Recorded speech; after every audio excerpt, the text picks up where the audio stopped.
we were going to do like cool show offy stuff, but we had to pivot because someone isn't feeling well, which is totally fine. That happens. So instead, one of the things we've realized we don't have is like a let's get started with Equinix Metal. Like, what does it actually look like to sign up for this stuff? We're always like jumping in and deploying, machine learning models. So, hey, I'm Fen. I'm a developer advocate at Equinix, and I am joined today by, which is on this side. Yeah, and I like how you position that. We were going to do really cool stuff, but instead we're going to do the newbie's perspective. We're going to do really useful stuff instead of really cool, fun stuff, right? Like, I guess we'll do something helpful. Yeah, and who else better to do it than me, who joined not yet 2 months ago. So, yeah, I'm Steve. I've been at Equinix just a little bit for just shy of 2 months now. And yeah, and I'm on the advocacy team here. So, are you ready to get started, Fen? I am. There's so many weird. Everyone just got home from school. There's so many weird sounds happening, but I am ready to get started. So, I have shared my screen here.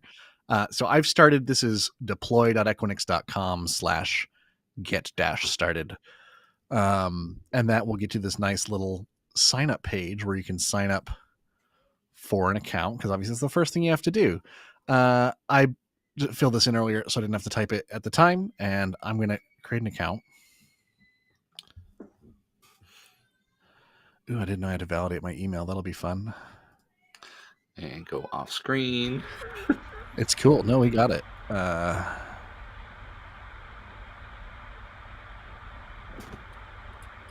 Oops, I wanted to refresh that, not... Oh, no, I already did it. Okay, here. Copy you and repaste you. Yeah, so some of the things that we want to cover with this stream is basic things like how to sign up for an account, how to spin up your first server, how to deploy a few sample applications, and let's take a look at the what the network What's going to happen like under the covers. Should Fen enter their account? Well, the real trick is that I didn't save the random password that I just created. So I'm gonna reset it. Also show you how to reset your passwords. There you go. Man, that was very funny. This is what happens when you rely on machines to do the thing they're supposed to do. And for the record, as we were talking about just before the call, I was able to accomplish my task in the 10 seconds that we had before the live stream. So I need you to give me a password and put it here and save that new password. And then we're going to sign up. Oh.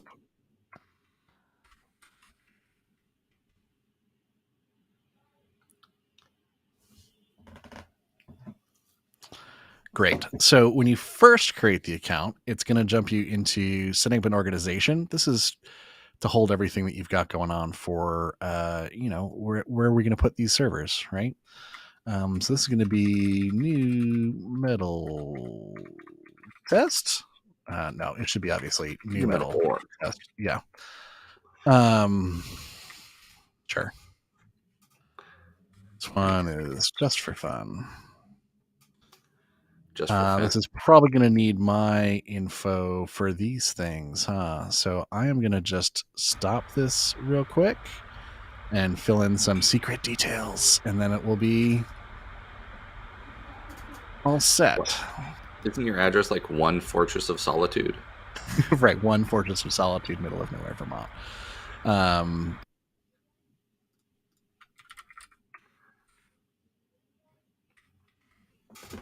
That's more than that. Any other famous addresses from fiction? 21B Baker Street, right? 221B, yeah, that's a good one. 742 Evergreen Terrace. That.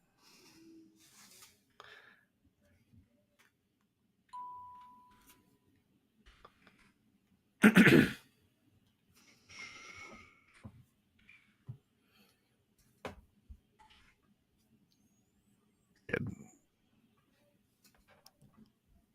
No, it's not. Yes, it is. There we go.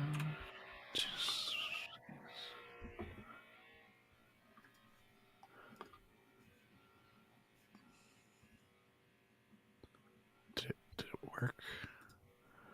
There it goes. Cool. So pro tips, also type the information correctly when you're typing it in. That's a good tip. Yeah. Here we are. This is the right window. Projects, Equinix Metal. Yeah. Cool. So we get in, you've got your organization that starts up. You can also build projects underneath that organization. So that's the first thing we're going to do. We'll do a getting started projects. That's where you can actually manage and deploy all your servers.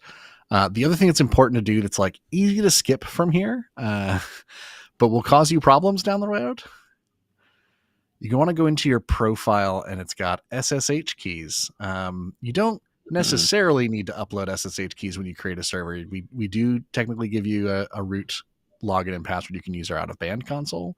But these need actually no, I think that needs authentication too.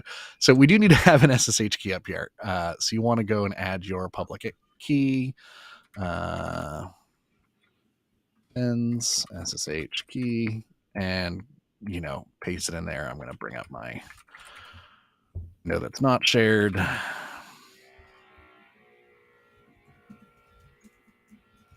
rsa.pub.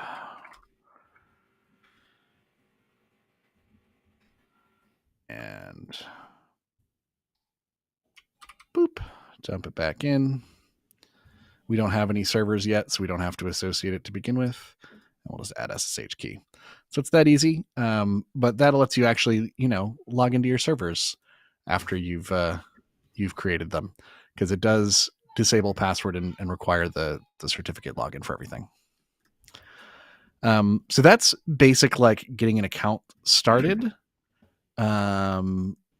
There is also, where is my... Well, there's one more thing I have to find, but I'm going to let Steve jump in and switch over doing our like initial setup, right? We want to do like the initial system config, like how do we get our first server out there and doing something useful. And I'm going to look for the other thing I was trying to find at the same time. And that will all come together at the end, ideally. All right. And I will be sure to distract you along the way by asking you a lot of questions. How about perfect. that? I love it. That's my favorite. Good. Awesome. All right. Yeah. So let's share my screen now, and I will share one window. And here we go. Okay. So, like Fen said, pretty new to Equinix. And one of the first things that I wanted to get started with was actually how to deploy a server, how to actually get things, up and running, get my own bare metal server. So I ended up creating a bit of a workshop here, which is publicly available, and there's no reason folks here can't go to it.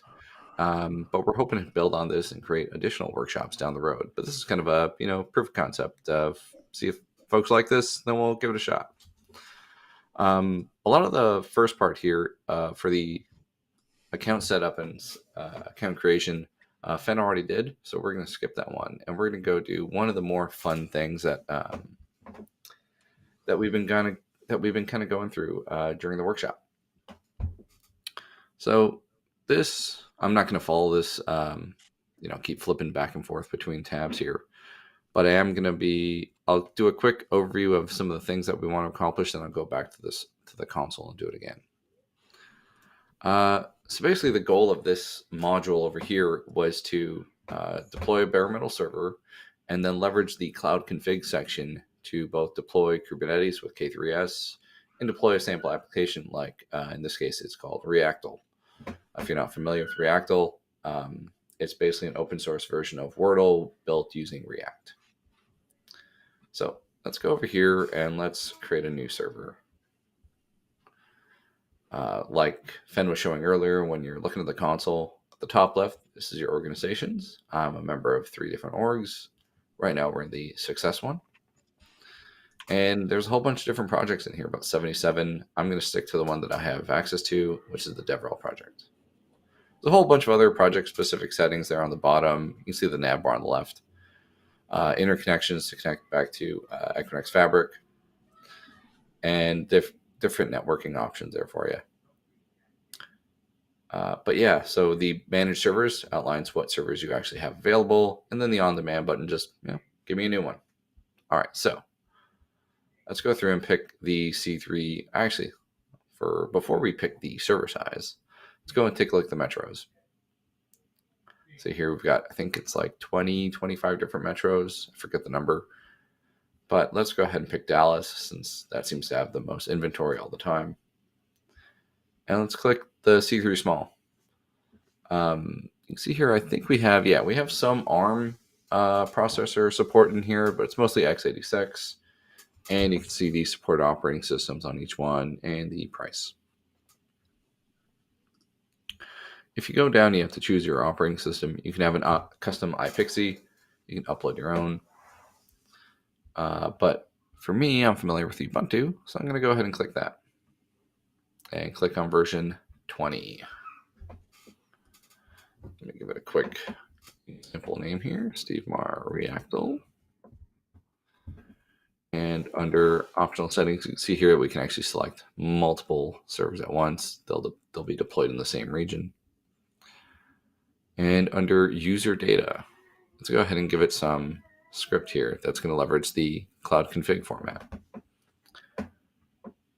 And what I went through over here is mostly just the documentation over here just matches exactly what I just did, up to the point where we're talking about the cloud config. Let's take a look at that.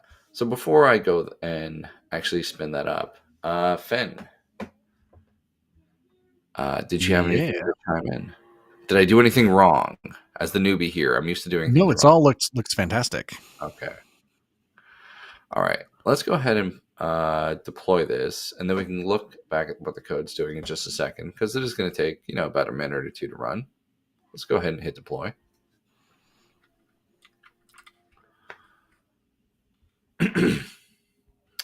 And actually, what I learned from Chris Privateer, who was supposed to be on the live stream today, you can actually click on the deploying button over here and actually see some of the logs. So that's really cool. I didn't actually realize that you could click there. We should probably make it a little bit more evident there. But yeah, it's just a really cool little, you can see exactly how the server is being booted up and all the fun little steps that are along the way.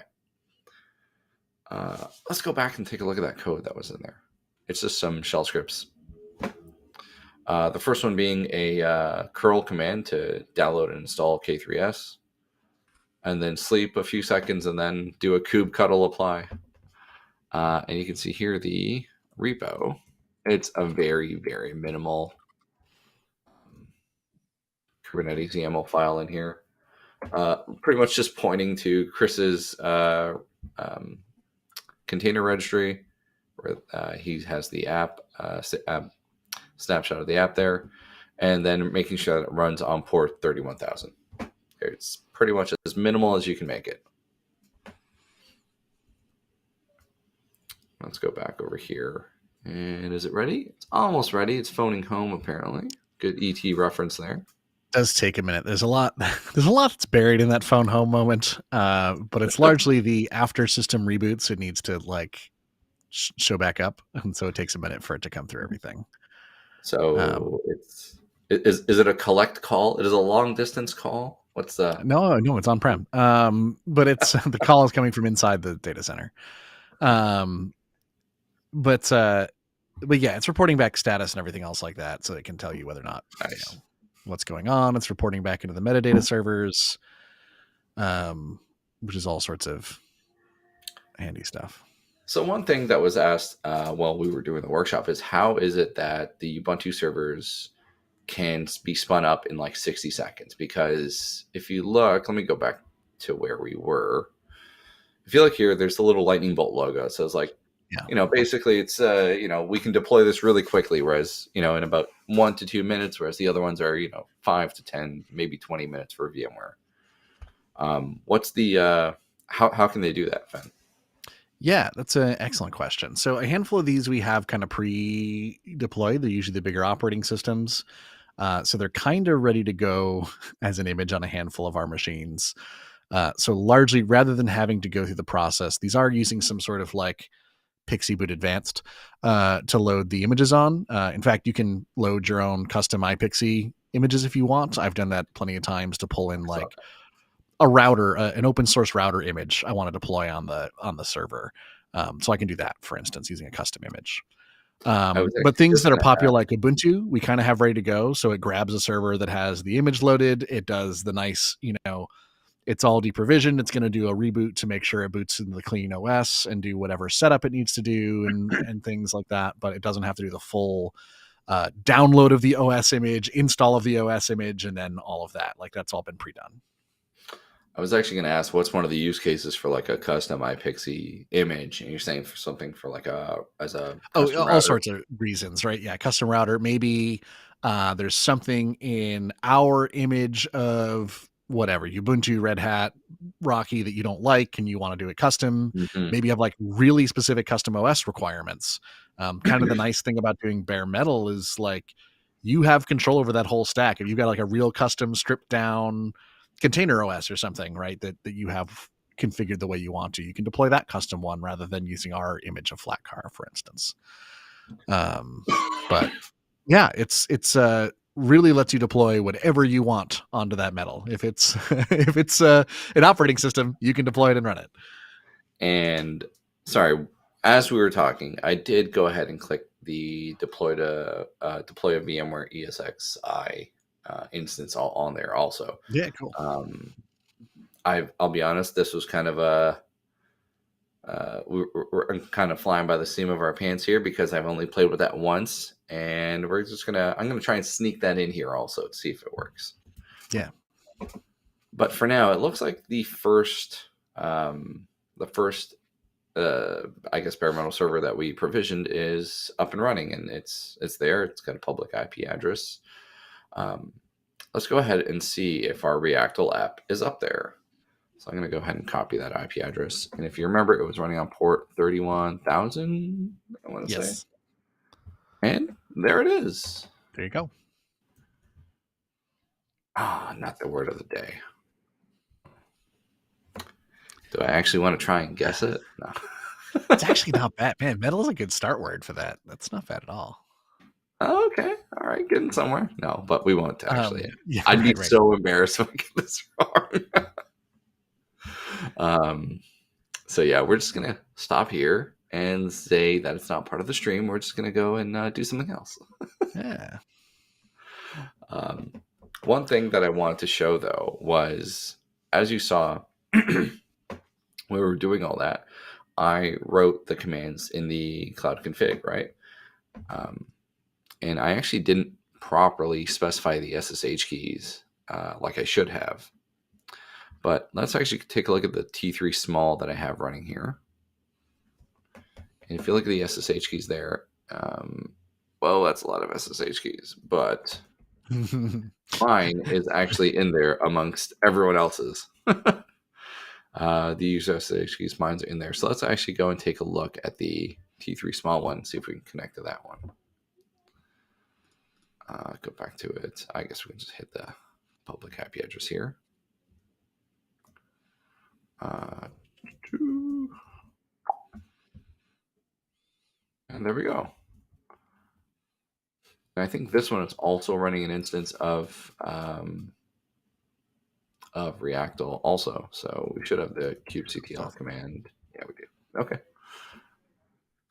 Yeah, nice. Okay, so yeah, If you that's. terminaled into something, you were not sharing that part of your screen.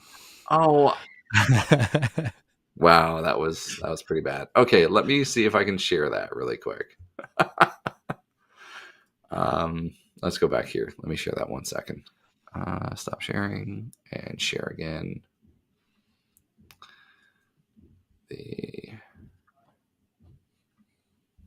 Hold on a second. Live stream fail.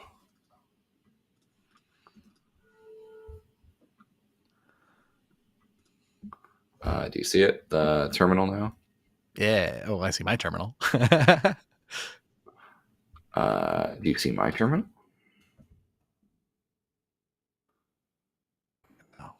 No, we Nope. don't. Okay. I can do stuff too if we want to do that part. I can run through it. Weird. Yeah, it's all right. No, that's fine. I mean, you want to try SSHing into the box? That's all I was going to do. Yeah. Well, let me do a couple things. I found the other thing I was looking for. I Yeah, why don't we? forgot where it We'll moved to switch in the up. new portal. Do the thing you wanted to share and the SSH key, and then I'll go back and I'll do the smokeping test and the VMware stuff. Yeah. So if you've created a new account, another important thing, because you probably would love some. Oh, yeah. Okay. Yeah. All right. Some errors because my account doesn't really exist yet. Credits. We have a credit for you. If you type in the code Equinix Live, unless my organization doesn't seem to exist. What the hell? I did create it. Oh no.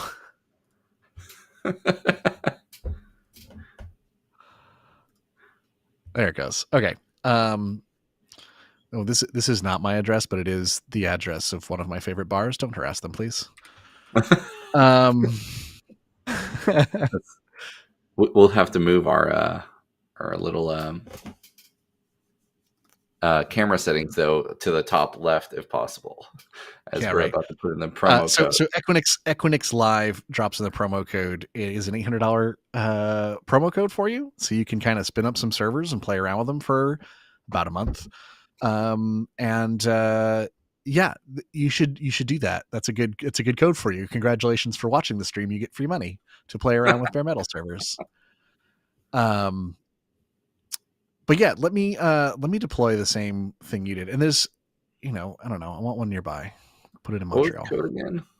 Was it Equinix Equinix Live, all one word, all lowercase. Is it case sensitive though? I honestly don't know. I just always have treated it as if it was, so I don't, actually know. Sure, let's do a React because I wanted to show a couple things. Let me deploy Reactl again and go through a couple more of the optional settings. One of the things you can do is configure the IPs with what you're deploying. So this is going to grab a brand new IP that's public and deployable on Equinix Metal. If you don't want your server on the public internet, you can do that too, and don't deploy with a public IP. Sorry, two buttons to do the same thing. And you can always assign one later, but this kind of keeps it off the public internet. It's only going to have private access. It'll still have access to everything internally. It's still going to talk to all of our internal stuff through the private IP addresses. You can, for instance, don't deploy a bunch with public IPs and create your own little VLAN and your own router, and then they only get out to the internet that way. Kind of the great thing about giving you bare infrastructure access is you can design all of this like you would if you were having to build it from the ground up without actually having to procure and rack and stack servers. And by default, it's also public IPv6. So it has IPv4 and v6. I'm going to do that same Reactl script because it's a handy one. And you can see I've only got one key here. If you had a bunch, checking the box will select only those keys. If you leave it off, it does all of them. That's kind of why when Steve showed earlier that massive list of SSH keys, because it grabbed all of the collaborators in our success and marketing org, which is all of us. So everyone's key was in there to access those servers. Just the label. Just the label. And all the SSH keys actually to log in. So I clicked away from the window. It doesn't save it. All right, cool. Fine. Just speed through. Yeah. I'm only deploying into Montreal because it's close. And, Quebec needs some love now and again. Do they? No. As the resident Canadian. Yeah, right. I think you're obligated to call it out, right? Cool. That's doing the whole thing, and we're going to deploy. That was a speed run. Yeah. So one of the other things I wanted to show is on the far right, it's got this out of band network as well. And this is sometimes called the SOS console. That's kind of the legacy name built in, which both is handy for the nice little like SOS, but it actually also means serial over SSH. So this will actually get us into, there we go, the actual display that you would have on, that's probably really hard to read, huh? Command plus Oops, plus. minus. Yeah, I gotta find my plus though. Cool. That's oh, I made it too big. Be smaller. So yeah, so it's running through the full terminal output. This is actually the output of Cloud Init. You can see it starting to build its metadata. Its own public IP is starting to get dumped in, the IPv6 addresses. Largely it finished deployments and it's doing the reboot stuff, it looks like. Lightweight Kubernetes. There it is. Yep. Oh yeah, there it is. There's the K3s install. So this is handy. Like the server isn't really up, or it's kind of up, or it's booting, and yeah, you can see it's starting to dump host keys in, all that sort of stuff. Nice. Reach Cloud Init target, so it should be done. Yeah, and I see you actually get a login as if you were just like looking at the actual console. Now I have to remember how to exit SSH, and I did. So yeah, you can just close the connection, or you could log in. This is where I said if you didn't put the SSH key in, and you could still connect to this, you can log in with the temporary root password. Yeah, it's actually only available for about 24 hours, right? Yeah. Yes, so you need to create another account if that's how you're logging in. I don't recommend it. I recommend doing it the other way. Use your SSH keys. Yes. Grab the IP address and then just SSH. You'll see like I threw a weird extra S. I've got an alias because once again, these are servers and public IP addresses. And so when they start getting reused when I'm building and testing stuff, I don't like to have to clear out my host's file every time. So I've got some custom commands to not have to do that. But yeah, as you see, you're in. You can run through any updates and upgrades. Usually it's real fast.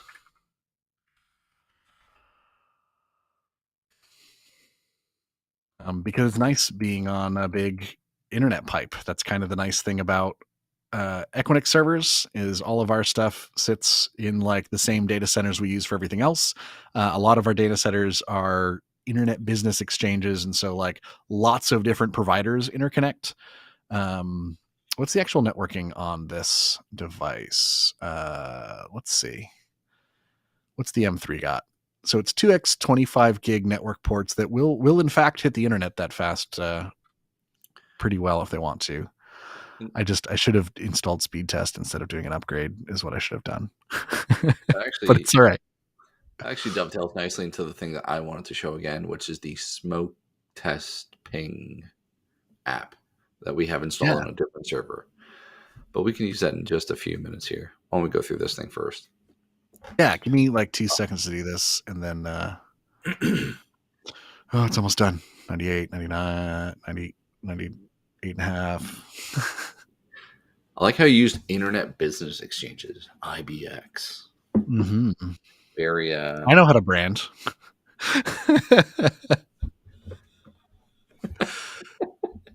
Look, I have very specific guidelines about what I'm supposed to say. Very, yes. I was going to say one thing that I think might be worth sharing with folks who are just doing this for the first time is probably the deploy site, the deploy.equinix.com. Yeah. For those unfamiliar, while we're just waiting around for terminal output, if you go to deploy.equinix.com, there's actually a ton of different guides. Hold on, I have to. Yeah. There we go. Do stuff. I should have done it non-interactively, but that would have required me to remember the commands off the top of my head. -Y, maybe.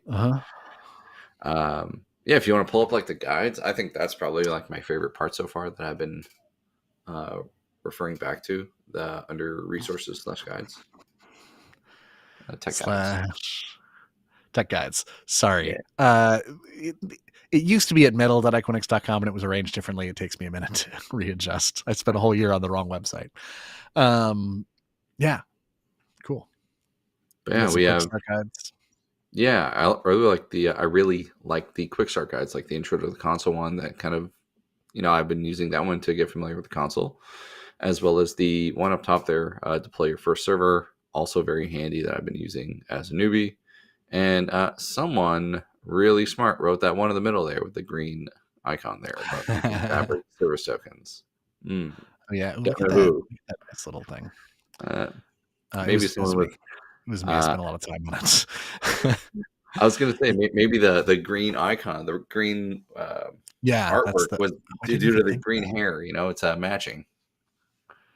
Yeah, and this is kind of. I mean, that's a nice dovetail into what's nice about this. This is all setting up a private direct connect between your Metal account, your Metal project, and like AWS. So if you want private internet connection between whatever you've got running in Equinix Metal, and maybe you want to use some services on Amazon, or you've got a VPC you need connected for whatever reason, you can do it this way and send your traffic without ever touching the public internet, which is pretty nice, actually.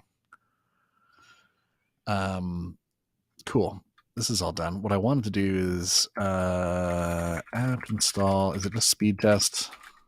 Dash CLI. Oh, Oh, there you go. itchy fingers. Yeah, I know. You're gonna get mad at me until I restart. And it's just speed test, right? Yeah. I want to say yes. Yeah. So I think it went so fast, didn't have time to like, didn't have time to be faster. Did it just download that in 23 milliseconds? Like, cool. Like I think the upload hit it, but like before it was able to finish that, that was just 4 gigs down and 5 up almost, right? That was just ludicrous. Do it again. And it's done. There you go. Oh, what is that? Up and down. What? How much did it transfer? So this is pulling 4.5 down and 5 up ish. That's pretty good. It transferred, and that was pretty hosted by. Is this how far away it is from the endpoint? I don't know. Oh, the ping is 2 milliseconds. Yeah. Yeah. So yeah, it's pretty quick, which Yeah. is just fun. I wonder if I can. Speed test. And then it's still running Reactl and all that too. I'm actually So trying to go. install. I was trying to be No, it's ambitious. Trying to 31,000, not 30,001. 31,000. Yes. So that obviously is still up and everything too. Yeah. Awesome. Yeah, I don't think there's anything else with the basic deploys that are particularly interesting. You can see your Okay. IPs are all still there. I was gonna say, my VMware one actually just finished up. If you would like Oh to, yeah, is your screen I back? can do it. I will do it in about 1 second. Um, let's go. Let's go. All right. Let me share this window. All right. Do you see the managed servers? I don't see yours yet. I'm waiting for them to come up. But I can. There it goes. Cool. All right. Cool. All right. So, ooh, sorry. So yeah, if you remember, just before we handed it over to you, we spun up a VMware bare metal server. And one of the things that I learned over the course of these workshops from Mr. James Melikowski is that if you go to just the IP address, let me actually sign out of here. Um, let's just go to the IP address itself and just hit enter. you'll be presented with this kind of dashboard here. And the username and the password that you can log in with is, right, so it'll be root. And then if you copy this password there, punch it in, hit enter, and here you go. Here's your evaluation version of, you see here, you're at ESXi evaluation mode. License expires in about 60 days. And yeah, it was just, pardon me. Yeah, and this is just a really quick way to get started with VMware. You can see the CPU and memory and how much is used right there, and all sorts of fun little bits about the CPU and the manufacturer and the model, networking. How much did I put in? What was the? I'm trying to think. What was the network cards that were in here? But oh well. But yeah, I just thought that was a really cool, quick way to get started. And most of the modern systems will be 2x25 gig bonded pair network cards. I can kind of muck around in the network settings and show some of that stuff too. The only one, the like N2s and N3s are our heavy network servers. Those usually have 4x bonded ports on them available for you. that's right. Yeah, if we go here, the overview, yeah, it's 2x10. Okay, 2x10. this one a little bit Okay, smaller. it's the smalls, yeah. So Yeah, 2x10 or 2x25 are pretty standard. but yeah, if you go to the other ones, like you said, the N specific ones, those are 4x. If you see the little bubble there, it says 4x10. 4x10, I think the N3s are 4x25. I could be wrong. Was it not in that metro? Yeah, sorry. That's not the metro. So at least they're not available at the moment. One other thing I was going to say was, I wasn't going to say coughing. This cold is not going away. All right. I didn't realize we were doing a Pokemon crossover episode. More of an Ekans Arbok kind of guy. Gotta go for the Team Rocket reference. Yeah. Yeah, so one of the other things that I want to talk about was the more of a Jesse than a James, I guess, would be that. Sorry, I'm done now. Did you know that Ash is going away? I just learned about this. I mean, he's been like 11 forever. Yeah, I know, and now they're it's a new character now. It's gonna be that's wild. Too old. Yeah. Sorry, you were completely interrupted what you were doing. What was happening? I'm trying to think of a reference now, Pokemon reference that we can use to put the train back on the tracks here, but gotta deploy them all. There you go. Gotta deploy them all. Yeah, so one of the other things in the workshop that I've been doing with folks is to run this thing called the smokeping test. And it's a good chunk of cloud config in here. I'm not going to go through all of it. And it'll actually take about 20 or so minutes, 30 or so minutes to actually get enough data to come up with some meaningful graphs that measure ping and latency between two endpoints. We have a bunch of different endpoints saved. So this is kind of like what you'll see once it's everything's all loaded up. So what I do want to bring up is I do actually have one handy. So let's go to that right now. And if you want to do this yourself, it's literally the exact same steps as for the deploy Reactl one, except in the cloud config, you can just copy and paste this giant wallow text over here and just hit deploy, and you see the magic happen behind the scenes. But yeah, let's see. I've already have that deployed. It's actually under managed servers. It's over here. It's the 145 in, I want to say Toronto, ending in 33. Yeah, it's this one here. So it's this one over here. So all the distance, all the latency is going to be compared to from Toronto. So let's take a look at some of the charts that are in here. And let's see. Here we have some like latency between the server that I'm using and other metal routers around the world. You can see here they vary, and we probably do need to do a better job of labeling these. But this one here is about 10 milliseconds. That's probably in like New York or Washington or something. And then we have here probably 100 milliseconds. That's probably one in the APAC region. But all of them are pretty much around 80 milliseconds. This is 400 microseconds. That is really That may good. be your top of rec. That might be. Yeah, 200 milliseconds is probably about as high as you're going to see. There's another 10 one there, 30. They're all Yeah, really good. it's pretty interesting that 100 or so microseconds, which is like 0.1 milliseconds, is about pretty much same facility as what you've hit, or same metro, is about what I would expect for those times to be. Our metros are all I can show that too in a minute, but our metros are all it's they're all interconnected in that it's not far. It's like being in the same physical location, but they're not. It's just in the same city and they're really Yeah. close.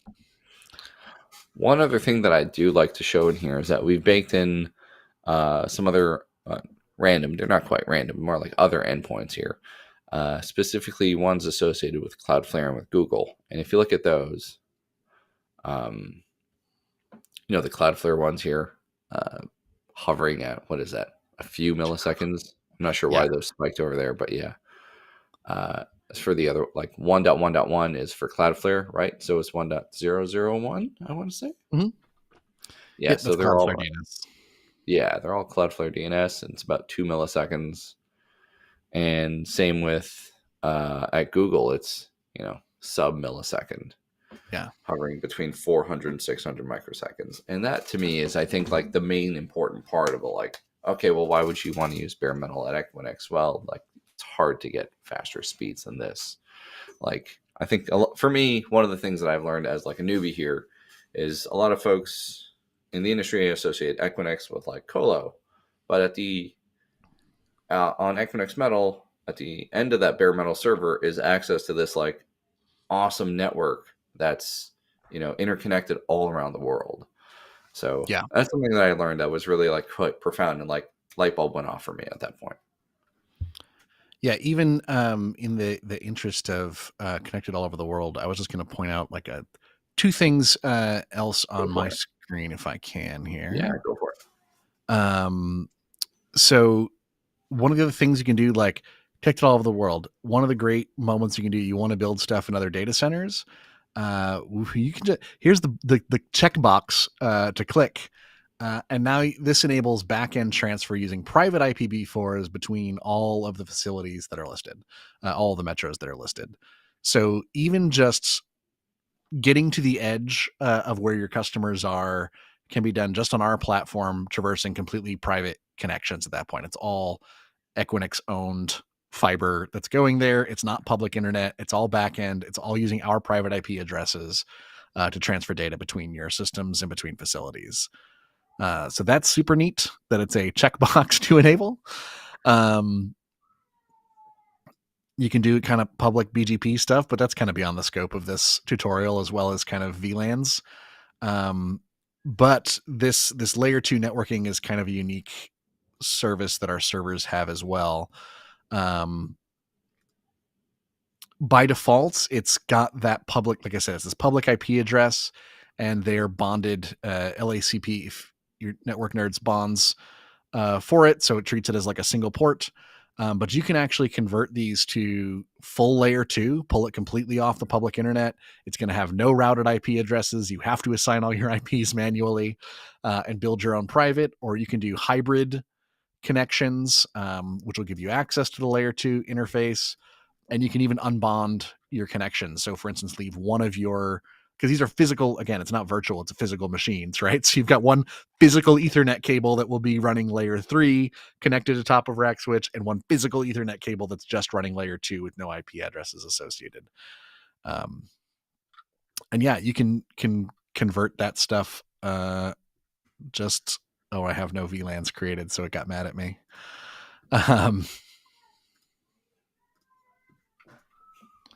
Where did I deploy these? So yeah, you can just do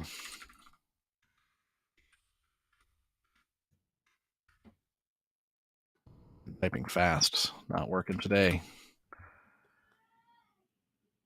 So yeah, it creates a layer 2 VLAN, and so you can assign those to servers, and you can further segregate your traffic on these networks and build your own advanced networking stuff. It's a little bit more complicated than like using a service and just like give me one of them, but it allows you to do a lot more custom and powerful designs and making sure your traffic routes only where you want it to, which is kind of nice. Nice. Oh, and Well, yeah. interconnections. There we go. And then interconnections is how you get connected out through our Fabric service. So like if I want to connect from Equinix Metal to AWS, we do like you name the thing, you've got to bring it into a metro, how fast it's going to be, what VLAN it's going to connect onto, all that kind of stuff. Yeah, but again, that's kind of the full walkthrough. That is somewhere else. But if you've got time to play around, you can see where it goes and how those work. Yeah. You'll have to bring me back on when I learn about those things at this point. Oh yeah, it'll be great. It'll be a pop quiz. But I think that's it for our stream today. So again, to get started, it's going to be deploy.equinix.com. And you can do the /get/started, or you can like click the button on the page. Create your account there. And then the discount code again is Equinix Live, all lowercase, all one word. And that's $800 worth of server credit. So you can spin up some servers, play around for a bit. Heads up, they are metal, which means as long as you have it provisioned, whether or not it's on, it's charging you. So if you want to mess with stuff for a little bit and then get rid of it, you do have to fully delete the servers to get them to stop charging you. And they go like that usually. So long it Real takes complicated. there is a longer deprovision process in the background, but you're done. They're gone. You stop getting billed. And yeah, if we want to do that automatically, we could use some Terraform, right? Yeah, Terraform can tie into it. There is a full APIs for Python, Go, and a third one I can't think of offhand. Java? Probably Java. But you can do that way. There's the Metal CLI, which you can Brew install if you're on a Mac, but you have to use our tap, so I think it's fully. Yeah. I have to look at it again because it's been a while since I did it. But you can install our CLI tool as well, and you can do things that way. And Metal server delete. Right. All sorts of ways it can be automated. Ansible. If you can automate your cloud with the tool, it probably can be our cloud too. But that's it. Well, thanks for having me on, Fen. Yeah. It was a pleasure being on, and I got to show off what I've been learning and doing a little bit here in the last few weeks that I've been at Equinix. And yeah, I'm trying to think of a funny Pokemon related sign off here. Be the best that ever was. I'm gonna have to go. I gotta go because I gotta catch them all. Team Rocket blasting off again. Hey, there you go. All right. Thanks for joining us on stream. Hopefully you get that credit code working and enjoy some free bare metal, and we'll see you next time. All right. Bye-bye. See ya.